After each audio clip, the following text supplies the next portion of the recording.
Hello guys, so we're going to start with the last week of classes for this year.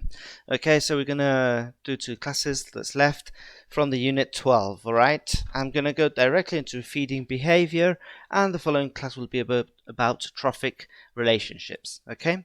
So we're going with feeding behavior, okay? Now, living things that form the biocenosis can be classified depending on how they obtain the food, alright? So depending on this classification, we've got 3 main groups or 3 main levels. Okay, the first level would be the producers or autotrophs. Okay, they are those living beings that do the photosynthesis, so they obtain organic compounds using inorganic compounds and the sunlight. Okay, in this case, we're going to have basically the plants, the algae, okay, and some bacteria. Okay, algae especially in the water and plants especially on the land. All right.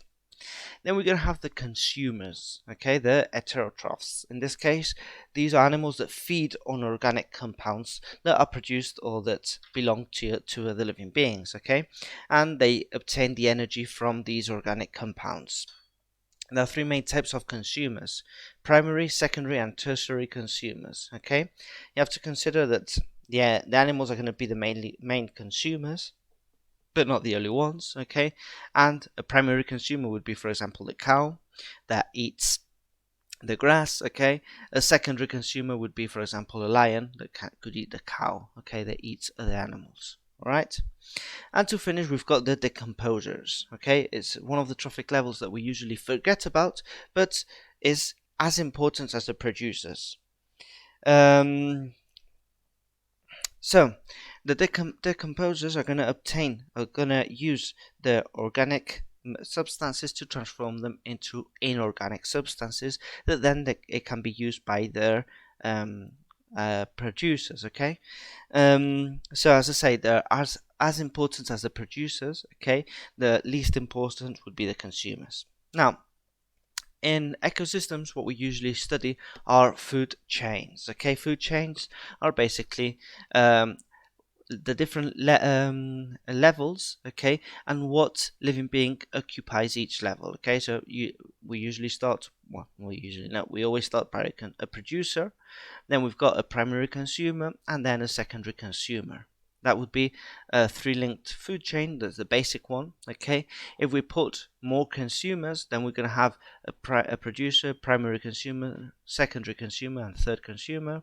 Or we can have a producer, 1, 2, 3, and even 4 consumers. Okay, this is very rare, but it can happen. Okay, now a food chain is very useful to study, like very basically what happens in the ecosystems, but is more interesting to study the trophic pyramid. In the case of the trophic pyramid, it's going to tell us how much energy is transferred from one level to another. Okay, most of the energy is going to be lost when we transfer from one to another. Okay, it's calculated that's approximately a 10% of the energy from one level that's transferred to the next one. Okay, so a 10% of the producer's energy will be transformed or transferred into the primary consumers. The primary consumers uses that energy to move, use it to heat themselves, okay, and approximately a 10% will be passed to the secondary consumers, and the same happens to the tertiary consumers. So only ecosystems that have a very big base of producers can get up to a very high level of consumers. All right.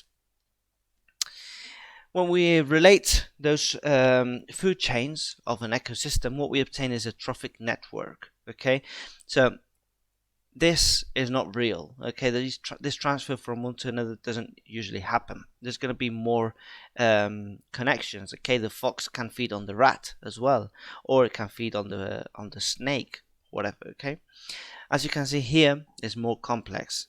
The plants can feed several animals. Okay, and at the same time, these animals can be fed on others or can feed on others. All right, so the relationships between the living beings is going to be much more complex than just a food chain. Okay, and that complexity is going to give us these trophic networks. All right. So hope you understood. Okay, these are a bit the the instruments we use to be able to study the ecosystems. Hope you enjoyed and hope to see you soon.